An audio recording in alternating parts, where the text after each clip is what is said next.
இன்னைக்கு கள்ளழகர் மதுரைக்கு வராருங்க. ஸோ மதுரை மக்கள் எல்லாருக்குமே ரொம்ப ஸ்பெஷலான ஒரு நாள். நான் 3:15க்குலாம் இன்றைக்கி எந்திரிச்சிட்டேன். அதாவது என் ஹஸ்பண்டோட ஃப்ரெண்டோட மண்டகப்படியில் தரிசனத்துக்கு சொல்லியிருந்தாங்க. அதனால் காலையில் நைட்டெல்லாம் நான் ஆக்சுவலாக தூங்கவே இல்லை. அதனால் காலையில் ஒரு பிளாக் டீ குடிச்சிட்டு 3:30 மணிக்கெலாம் வீட்டிலேருந்து கிளம்பிட்டோம். ஸோ ஏன்னா நிறைய இடத்துல ரோடு பிளாக் பண்ணிடுவாங்க. அதனால் எங்களுக்கு 6:30க்கு வர சொல்லியிருந்தாங்க. இருந்தாலுமே சீக்கிரமே கிளம்பிடுவோம் அப்படின்னு சொல்லிட்டு கிளம்பி போனோம். அப்புறம் போகிறப்போ சாமிக்கு பழம் எல்லா பழங்களும் கலந்து அதுக்கப்புறம் மாலை இதெல்லாம் வாங்கிட்டு போனோம். இது டி கிராண்ட் ஹோட்டல் அவங்களோட மண்டகப்படிங்க.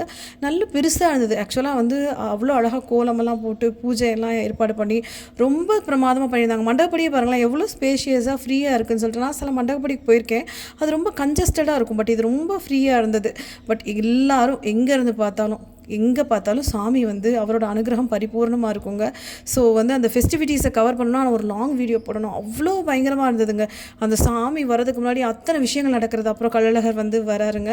ஸோ கள்ளழகரோட ஆசீர்வாதம், அதாவது ஒரு சாமி மலையிலேருந்து இறங்கி மக்களை பார்க்க வர்றது எங்கே அழகராக தாங்க இருக்க முடியும். ஸோ அழகரோட ஆசீர்வாதம் நம்ம ஒவ்வொருத்தருக்கும் இருக்கணும், உங்கள் ஒவ்வொருத்தருக்கும் இருக்கணும் அப்படின்னு சொல்லி அவரை நான் பிரார்த்தனை பண்ணிக்கிறேன்.